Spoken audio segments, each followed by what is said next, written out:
আন্তর্জাতিক নিরাপত্তা বিশ্লেষকদের কাছে বর্তমানে এক গুরুত্বপূর্ণ প্রশ্ন হল, পৃথিবী কি তৃতীয় বিশ্বযুদ্ধের কাছাকাছি? ব্রিটিশ সেনাবাহিনীর নতুন প্রধান জেনারেল স্যার রলি ওয়াকার সম্প্রতি সতর্ক করেছেন, যুক্তরাজ্যকে আগামী 3 বছরের মধ্যে একটি বড় আকারের যুদ্ধের জন্য প্রস্তুত থাকতে হবে, যা উত্থানের অক্ষ নামে একটি জোটের বিপরীতে হতে পারে। এই জোটের মধ্যে রাশিয়া, চীন, ইরান এবং উত্তর কোরিয়া অন্তর্ভুক্ত।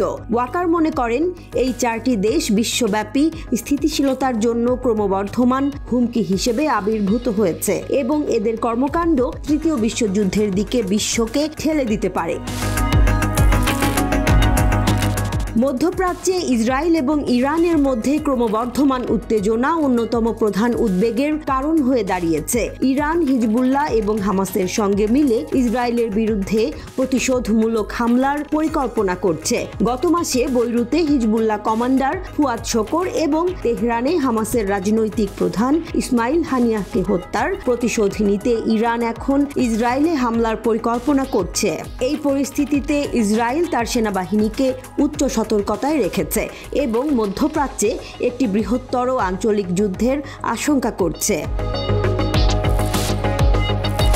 ইরান যদি হিজবুল্লাহর মাধ্যমে ইসরায়েলের ওপর হামলা চালায়, তবে এটি ইরানকে সরাসরি যুদ্ধে টেনে নিয়ে আসতে পারে। ইরান এবং ইসরায়েলের মধ্যে একটি প্রত্যক্ষ সংঘর্ষ সম্ভবত যুক্তরাষ্ট্রকে এই সংঘর্ষে জড়িয়ে ফেলতে পারে, কারণ ইসরায়েল যুক্তরাষ্ট্রের অন্যতম প্রধান মিত্র।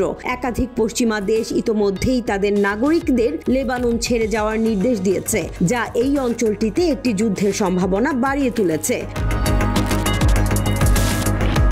ইউক্রেনে রাশিয়ার আগ্রাসন 2022 সালে শুরু হওয়ার পর থেকে পশ্চিমা দেশগুলোর সঙ্গে রাশিয়ার সম্পর্ক মারাত্মকভাবে অবনতি হয়েছে। রাশিয়ার প্রেসিডেন্ট ভ্লাদিমির পুতিন সতর্ক করেছেন যে ন্যাটোর সঙ্গে সরাসরি সংঘর্ষ তৃতীয় বিশ্বযুদ্ধের দিকে নিয়ে যেতে পারে। ইউক্রেনের প্রেসিডেন্ট ভলোদিমির জেলেনস্কি মনে করেন, যদি রাশিয়ার আগ্রাসন প্রতিহত করা না যায়, তাহলে তা ন্যাটোর সঙ্গে রাশিয়ার একটি পূর্ণাঙ্গ যুদ্ধের দিকে নিয়ে যেতে পারে, যা তৃতীয় বিশ্বযুদ্ধের সূচনা করবে। যদিও রাশিয়া ন্যাটোর বিরুদ্ধে যুদ্ধের হুমকি দিয়ে চলেছে, তবে এখন পর্যন্ত তারা সরাসরি ন্যাটোর সঙ্গে সংঘর্ষে জড়ায়নি।